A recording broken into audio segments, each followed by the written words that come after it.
Film dimulai dengan sebuah investigasi kepolisian tentang penghilangan nyawa yang terjadi kepada seorang desainer muda bernama Ming Hao, dan petugas kepolisian yang menangani kasus ini bernama Zheng. Setelah melakukan penyelidikan di lokasi kejadian, Zheng pergi dengan sebuah mobil ke suatu tempat, dan tempat yang dituju merupakan sebuah rumah mewah milik seorang wanita pengusaha kaya raya bernama Wenna. Wenna merupakan istri dari seorang pengusaha kaya raya bernama Shida, yang mana usaha milik Shida ini bergerak di bidang properti dan juga badan amal bernama Grup Sha. Sesampainya di rumah itu, kita akan tahu maksud kedatangan Zheng ke kediaman Wenna, untuk membantu kasus yang menimpa Wenna yang mana Wenna dinyatakan bersalah atas hilangnya nyawa dari Ming Hao. Ming Hao sendiri selain seorang desainer, dia juga merupakan putra angkat dari Senator Ming. Saat kedatangannya itu, Wenna melarang Zheng untuk tidak merokok di ruangan itu. Zheng mulai berkata jika ia akan mencoba membantu Wenna untuk terbebas dari tuntutan penghilangan nyawa itu, asalkan ia mau bekerja sama dengan memberikan informasi yang valid tentang kejadian yang sebenarnya. Zheng berkata jika ia merupakan suruhan dari pengacara Wenna yang bernama Qiang, Zheng hanya memberikan Wenna waktu selama 2 jam untuk memberikannya informasi valid agar lebih mudah membantunya untuk terbebas. Walaupun agak sedikit curiga di awalnya kepada Zheng, Wenna mencoba untuk menceritakan kejadian yang sebenarnya terjadi. Kenapa sampai ia difitnah terlibat penghilangan nyawa ini menurut versinya Wenna. Menurut cerita Wenna, ada seseorang yang memeras dia dan juga Ming Hao beberapa waktu lalu dengan mengirimkan foto-foto hubungan gelap antara dirinya bersama Ming Hao. Orang misterius itu meminta Wenna memberikan sejumlah uang tebusan sebesar 5 juta yuan kepadanya, untuk diserahkan di hotel berlokasi di daerah pegunungan terpencil. Namun saat sampai di sana, ternyata Ming Hao juga sudah berada di dalam hotel tersebut. Lalu di saat Wenna ke toilet untuk mencuci mukanya, tiba-tiba saja ia mendengar suara. Setelah mendengar cerita Wenna ini, Zheng mengatakan saat melakukan penyelidikan, ada tamu yang melaporkan suara keras dari kamar Wenna dan segera menghubungi pihak hotel dan keamanan. Namun karena pintu terkunci, terpaksalah petugas kepolisian membukanya secara paksa. Setelah memasuki ruangan itu, polisi tidak menemukan tanda masuk paksa ke dalam ruangan itu, serta jendela kamar terkunci dari dalam. Ganggang kunci jendela kamar itu hanya ada pada pihak hotel, dikarenakan semua jendela memang sengaja dikunci karena ada penyemprotan di wilayah hutan. Jadi secara keseluruhan, lokasi kejadian itu adalah ruangan yang tertutup rapat. Namun saat penyelidikan, saksi yang melaporkan tidak melihat orang keluar dari ruangan itu, dan bagaimana bisa pelaku menghilang begitu saja, kata Zheng. Wenna memela dirinya, mengatakan jika ia dijebak saat itu. Menurut Wenna, setelah kejadian itu, perusahaan suaminya mulai kehilangan investornya, dikarenakan ia ditahan di dalam tahanan sebelum dilepaskan bersyarat. Lalu Zheng kembali membantah alibi Wenna, karena di tempat kejadian perkara, alat kejahatan hanya ada sidik jari Wenna saja. Serta kata Zheng, jika itu memang sebuah pemerasan, kenapa uang yang dibawa Wenna masih ada di lokasi dalam keadaan utuh? Kemudian Zheng membuka sebuah map berkas penyelidikannya, yang mana di dalam map itu ada sebuah koran, laporan orang hilang bernama Liu Ping. Zheng bilang sebelum dia kesini, kepolisian sudah menerima informasi jika ada seorang saksi rahasia lainnya, yang mana mungkin saja ini terkait dengan kasus yang menimpanya sekarang. Zheng kembali meminta Wenna untuk menceritakan kronologis yang sebenarnya terjadi. Zheng juga berkata kepada Wenna, jika dia tidak mau terbuka, Zheng akan kesulitan membantunya, apalagi jika semua bukti sudah masuk ke pengadilan dan kesempatan yang paling baik adalah sekarang, sebelum Zheng nantinya menyerahkan bukti itu ke pengadilan. Dalam kisah keduanya ini, Wenna bercerita kejadian yang ia alami 6 bulan yang lalu, di mana di saat itu ia pergi ke suatu tempat di sebuah pegunungan bersama Ming Hao. Menurut Wenna, Ming Hao sedikit kesal karena Wenna menjauhinya dan tiba-tiba saja menghilang. Sampai saat itu, Wenna mendapatkan telepon dari Shida terkait acara pernikahan Wenna dengan Shida, yang membuat Ming Hao kesal serta kehilangan kendali atas mobilnya, lalu tiba-tiba saja menabrak sebuah mobil lain dari belakang. Ternyata mobil yang ditabrak oleh Ming Hao adalah mobil yang dikendarai oleh Liu Ping. Menurut cerita Wenna, Ming Hao bukannya meminta maaf kepada Liu Ping, malah dengan arogannya mengancam serta melakukan perlakuan kasar kepada Liu Ping. Lalu Wenna mencoba mengendalikan situasi dan meminta maaf kepada Liu Ping, kemudian membawa Ming Hao untuk meninggalkan lokasi itu. Wenna melanjutkan ceritanya, dia dan Ming Hao menuju sebuah rumah. Ming Hao menunggu seorang pemilik tanah perkebunan yang akan Ming Hao beli untuk dibangun rumah impian seperti keinginan Wenna dulu. Namun Wenna berkata tidak perlu, karena ia akan menikah dengan Shida. Mendengar itu, Ming Hao kembali emosi dan berkata apa yang ia sukai dari Shida, dan tidak lama, bel pintu rumah itu berbunyi menandakan si pemilik tanah datang untuk melakukan transaksi jual-beli dengan Ming Hao. Namun saat pintu dibuka, ternyata si pemilik tanah perkebunan itu adalah Liu Ping yang berdebat dengan Ming Hao tadi. Liu Ping enggan untuk menjual tanah itu kepada Ming Hao, walaupun Ming Hao sudah meminta maaf atas kejadian tadi. Namun Liu Ping tetap enggan menjualnya, yang membuat Ming Hao melakukan hal ini. Wenna kembali melanjutkan ceritanya, saat itu Wenna ingin segera melapor kepada polisi, namun dicegah oleh Ming Hao yang sudah panik. Ming Hao berkata tidak ada saksi yang melihat, dan mereka bisa kabur sekarang juga. Namun tidak lama, datang seorang pemuda yang menanyakan alamat kepada Ming Hao dan Wenna, Dan pemuda itu tiba-tiba saja meminta Ming Hao memotonya dengan latar belakang pegunungan yang asri itu. Dan sebelum si pemuda itu pergi, tiba-tiba handphone milik Liu Ping yang terjatuh saat didorong oleh Ming Hao tadi berbunyi. Dan Ming Hao yang takut, si pemuda menyadari ada jasad di bawah lereng itu, segera mengambil handphone itu dan berkata jika itu milik Wenna. Seperginya si pemuda, Ming Hao mengatakan jika sekarang sudah ada saksi, dan mereka harus menyingkirkan jasad Liu Ping ini, dengan cara menurunin tebing dengan tangga dari tali. Namun saat turun, kaki Ming Hao terjepit, dan Wenna membantunya mengeluarkan kaki Ming Hao yang terjepit. Lalu Ming Hao membawa jasad itu ke dalam hutan, sementara Wenna disuruh kembali untuk menunggu Ming Hao. Akan tetapi saat Wenna menaiki tangga tali itu, ia kaget dengan seekor kerah. Dan saat ia menoleh kembali, kerah itu menghilang. Dan secara tidak diduga, tali tangga yang menggantung di tebing terjal itu, genting dan putus, yang membuat Wenna tidak bisa kembali ke rumah yang mereka tempati tadi. Membuat Wenna harus mengambil keputusan, berjalan berjam-jam untuk keluar dari hutan itu meskipun hari sedang hujan. Dan sampai hari telah gelap, ia bertemu dengan seorang wanita bernama Hong. Hong memberikan Wenna tumpangan, dan Hong yang kasihan menyarankan Wenna untuk istirahat dulu di rumahnya. Wenna kaget ternyata di dalam mobil itu ada putra Hong yang sedang sakit keras. Namun Hong berkata, penyakit putranya tidak menular. Di dalam perjalanan itu, Hong bertanya nama Wenna. Namun Wenna menjawab namanya adalah Ming Lan. Dan saat ditanya kenapa hujan-hujan di jalanan sendirian, Wenna menjawab jika ia sedang mendaki gunung bersama temannya, namun mereka terpisah. Sesampainya di rumah Hong, saat turun dari mobil, Hong menyadari ada bekas noda darah di lengan Wenna. Wenna yang sadar, langsung meminta izin ke toilet untuk membersihkannya.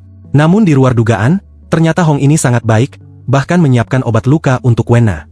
Namun Wenna berdalih jika itu hanyalah lumpur. Mata Wenna terbelalak melihat foto di rumah itu, dan terdengar teriakan dari putra Hong bertanya perihal ayahnya. Dan Hong pergi untuk menelpon Liu Ping.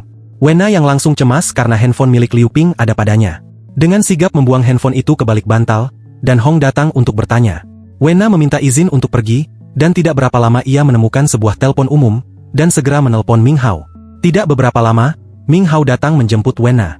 Wenna berkata jika ia baru saja menyadari jika kalungnya hilang saat di rumah Hong tadi. Ming Hao bilang mereka tidak bisa kembali ke lokasi kejadian tadi lagi. Dan saat itu juga, Ming Hao berkata kepada Wenna jika mereka tidak bisa bertemu lagi. Setelah kejadian itu, Wenna gusar dan jatuh sakit. Sampai tidak berapa lama berselang dari kejadian itu, Wenna menikah dengan Shida. Dan suatu hari, ia melihat di koran jika ada laporan orang hilang, yang mana itu Liu Ping. Serta sebuah berita televisi yang memberitakan seorang kepala sekolah dasar bernama Liu Ping menghilang. Setelah melakukan korupsi dana amal dari grup sah, yang berakibat sekolah dasar itu berhenti beroperasi, dan menimbulkan aksi protes dari para orang tua murid. Setelah menceritakan itu, Zheng menanggapi dengan dingin. Sembari berkata jika anak-anak miskin tidak ada hubungannya dengannya, dan ia tidak akan membantu kasus itu. Dia hanya tertarik membantu orang kaya seperti Wenna, dan meminta Wenna melanjutkan ceritanya. Menurut Wenna, pelaku yang mengfitnah Liu Ping sebagai koruptor adalah Ming Hao. Karena Ming Hao memang akan melakukan tindakan kotor itu dengan koneksi yang dia punya. Menurut cerita Wenna, setelah melihat berita Liu Ping, Wenna memutuskan untuk menghubungi kembali Ming Hao, dan mereka bertemu di sebuah pantai. Menurut cerita Wenna, Ming Hao mengambil identitas Liu Ping, lalu melacaknya. Setelah tahu Liu Ping adalah kepala sekolah, dan sekolahnya itu mendapatkan bantuan dana dari grup sah, Ming Hao mengakses loker Liu Ping, memasukkan uang, dan membuat laporan palsu pengiriman uang ke rekening Liu Ping. Seolah-olah Liu Ping adalah koruptor yang kabur. Namun saat belum selesai bercerita, handphone Wenna berbunyi. Panggilan itu dari pengacara Wenna yaitu Qiang. Qiang bilang jika ia sudah menemukan saksi rahasia itu. Yang saat kejadian, Ming Hao dan Wenna di rumah puncak bukit tempat Liu Ping terjatuh dulu. Wenna berkata jika ia sedang bersama detektif Zheng. Qiang meminta Wenna memberikan handphone itu kepada Zheng, dan memberikan instruksi kepada Zheng untuk segera menyelesaikan kasus itu. Kemudian, setelah menerima handphone dari Qiang, Zheng mengeluarkan kalung berlian yang katanya ditemukan di lokasi hutan dengan noda darah. Di kalung itu ada inisial nama Wenna. Kata Zheng, kalung ini adalah bukti satu-satunya yang bisa membuat Wenna menjadi tersangka atas penghilangan nyawa Liu Ping. Secara tidak langsung, Zheng menjelaskan kepada Wenna jika bukti kalung ini sampai ke pengadilan, Wenna bisa dituduh melakukan penghilangan nyawa dua orang sekaligus, yaitu Liu Ping dan Ming Hao. Wenna kembali berdalih jika kalung itu terjatuh, dan memang bukan dia pelakunya, melainkan Ming Hao. Zheng menjawab, bagaimana bisa menuduh orang yang sudah meninggal dunia? Zheng kembali menekankan, jika ia di sini untuk membantu Wenna, ia akan membantu jika Wenna mau membayar 10 juta yuan agar kalung ini tidak sampai ke pengadilan. Wenna setuju akan hal itu, namun kembali Zheng berkata, jika ia tahu sebenarnya alasan Wenna diperas bukan karena foto syur perselingkuhannya dengan Ming Hao, melainkan foto lain saat ia dan Ming Hao berada di rumah pegunungan sebelum Liu Ping meninggal. Zheng berkata, Mungkin saja saat itu Wena melewatkan seseorang saksi yang melihat kejadian tragis tersebut. Wena kembali bercerita, di suatu siang katanya, asistennya mengantarkan sebuah surat, dan saat Wena membuka amplop surat itu, isinya merupakan foto rumah di puncak bukit saat ia dan Ming Hao pergi sebelum tragedi Liu Ping, dan di balik foto tersebut terdapat tulisan, "Aku melihat semuanya."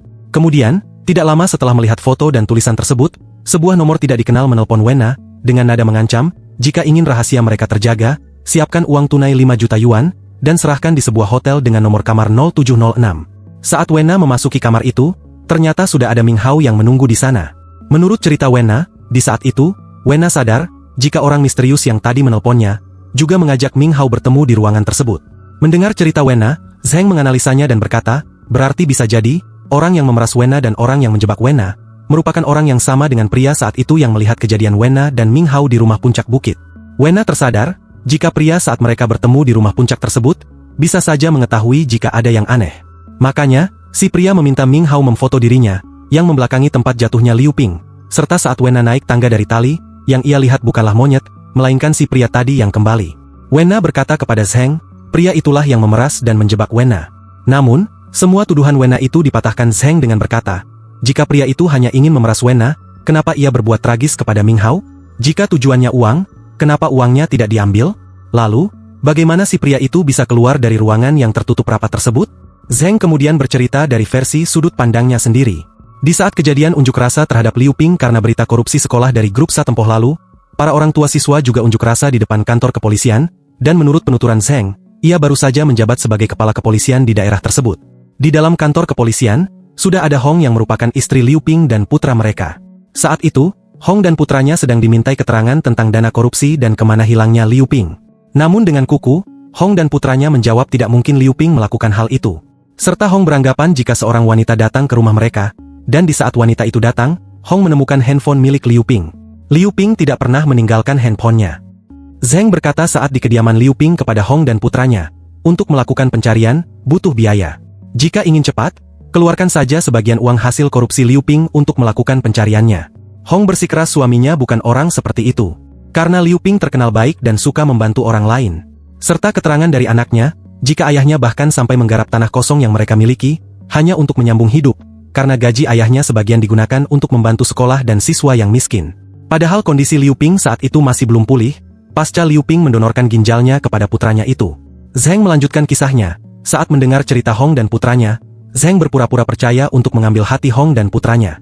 Suatu saat, pasti Zheng akan mendapatkan uang lebih dari mereka.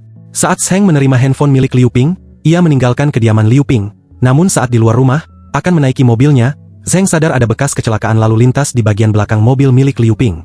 Saat sampai di kantor kepolisian, Zheng berhasil membuka handphone Liu Ping, dan mendapatkan petunjuk, serta melihat dari kamera jalan, bahwa ada mobil yang dikendarai Ming Hao dan Wena di saat kejadian.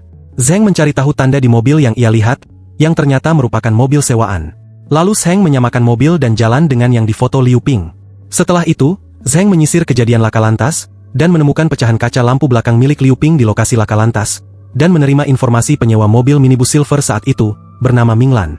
Dan Zheng mendatangi Minglan, namun kata Minglan saat itu, ia tidak mengendarai mobil sewaan, melainkan yang memakai mobil sewaan tersebut adalah kakaknya, yaitu Ming Hao.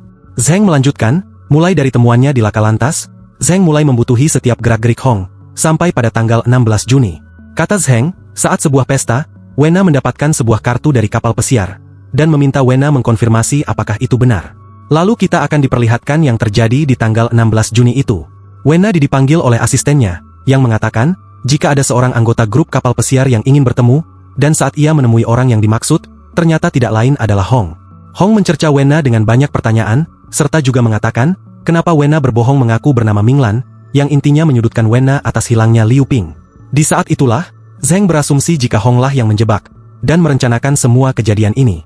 Hong mendatangi grup Sa, mengambil kartu grup kapal pesiar, lalu melakukan tindakan tragis terlebih dahulu kepada Ming Hao. Setelah itu, Zheng berkata dengan semua bukti yang ia miliki, bisa membantu membebaskan Wena, namun dengan harga 20 juta untuk bukti, ditambah 10 juta untuk kalung, dengan total 30 juta yuan. Lalu Wena mengirimkan setengah kepada Zheng, sesuai nomor rekening yang diberikan Qiang.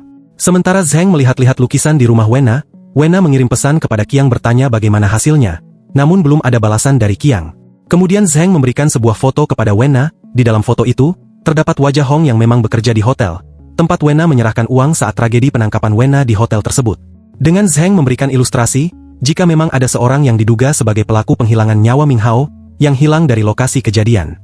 Dengan rincian, Hong datang ke kamar 0706, membuka kunci jendela di kamar sebelahnya, lalu bersembunyi di kamar 0706, dan menunggu saat Wena lengah. Menurut pemerintah, menunggu saat Wena lengah. Setelah melakukan kilas balik oleh Zheng, handphone Wena kembali berbunyi, yaitu dari Qiang. Qiang memberikan informasi jika ia telah berhasil menyogok si pria yang menjadi saksi saat di rumah puncak bukit.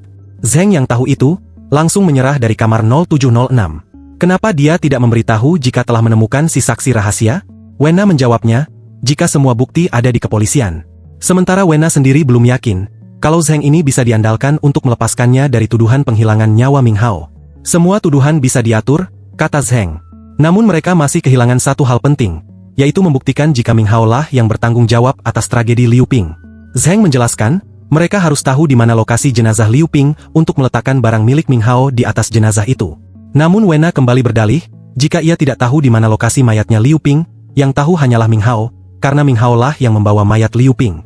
Tapi Zheng yang memang teliti dan pintar, mengetahui jika Wena berbohong, dengan keterangan sebelumnya dari Wena yang berkata, jika saat turun tangga, kaki Ming Hao terjepit dan terluka.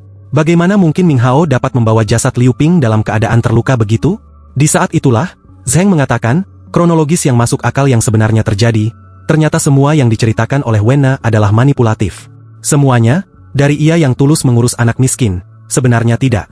Saat tabrakan dengan mobil Liu Ping, ternyata yang mengendari mobil itu adalah Wena, dan Ming Hao mencoba menghentikan Wena, yang mengamuk kepada Liu Ping.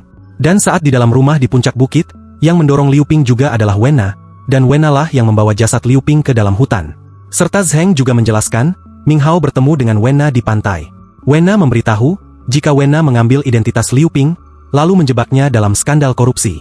Ming Hao yang sebenarnya adalah orang yang lembut, dihantui rasa takut, dan mendatangi Hong untuk meminta maaf, dan akan memberikan uang ganti rugi. Dan Zheng juga menjelaskan, Zheng lah yang mengatur jebakan di dalam hotel, saat tragedi hilangnya nyawa Ming Hao. Dengan maksud dan tujuan Zheng, agar ia dapat mengambil uang 5 juta yuan itu.